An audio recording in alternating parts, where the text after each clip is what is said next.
Welcome to MetroHealth Studio. From now on, when we talk to the experts at MetroHealth, we'll be here on site in the same building where many of the physicians and medical staff are hard at work.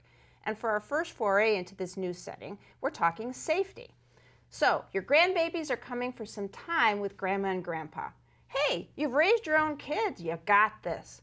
But wait, your life now is a lot different than from your life back then, and your home may actually need a boost in baby proofing.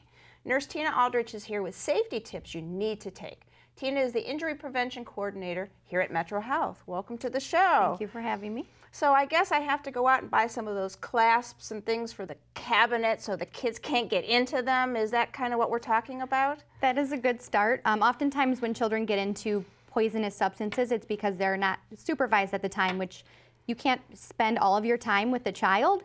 So the best way to kind of prevent those things from happening is keep the poisonous materials, chemicals, cleaning supplies, personal products locked up and out of reach of the children. Another thing to consider is that potentially chipping paint can have lead in it that can make the child sick. So if you have any concerns about that, contact your local health department.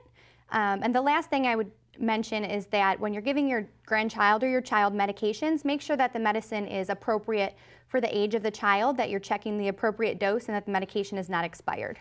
Okay, well, let's talk about playtime. Let's talk about toys. Okay, there are actually some safety hazards with toys, unfortunately. So some things to keep your eye out on is that the toy is age appropriate for the child. You can learn that from reading the label. Look out for toys that have long strings or cord that can be wrapped around the child's neck and cause strangulation. Small pieces of toys, such as eyes or noses off of stuffed animals, can fall off and the child can swallow those items. And in addition, batteries and magnets, the small flat batteries and magnets that a child can swallow, and the batteries can cause a burn inside the child's intestines, and if the magnets are swallowed together and they connect with, once the child has swallowed them, it can cause some real damage. That's awful. Didn't even think about those things.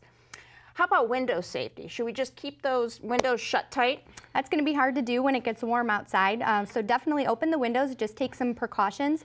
Do not place anything in front of the window that the child's going to want to climb onto. Unfortunately, the screen is not going to hold a child in, just going to keep the bugs and whatever outside. So you can actually purchase window guards or window stops. The window stops are a bit cheaper. They're about $2 a piece. You can get them at a hardware store or online. You want to make sure you get the quick release window stops, and all it does is keeps the window from opening more than 4 inches, so a child can't fit through that opening. It keeps them safe from falling out of the window. Alrighty, so, and then there's furniture. I mean, you don't think of that as a hazard, but even watching a DVD with them can be hazardous, right? It can be. So over the last 20 years, there's been a big increase in furniture and TVs tipping and causing harm to children and potentially even death. So one of the bigger concerns is mounting your television either to the wall for the flat screen or making sure some of the bigger, thicker TVs are mounted as well. Placing TVs on furniture that are not meant for televisions can cause them to tip over if children are playing near them, kicking them, pulling out the drawers, or if they climb into a drawer to reach something on top. So you want to make sure to always mount your televisions and your furniture, dressers, anything like that to the wall. They typically will come with brackets, or you can actually purchase straps such as this that connect one end to the television or dresser and one end to the wall. Okay. These can be purchased at the hardware store or online as well. All right, great tips. Change is healthy, and making these changes means Grandma's house is not only a sweet place to stay, it's a safe place too.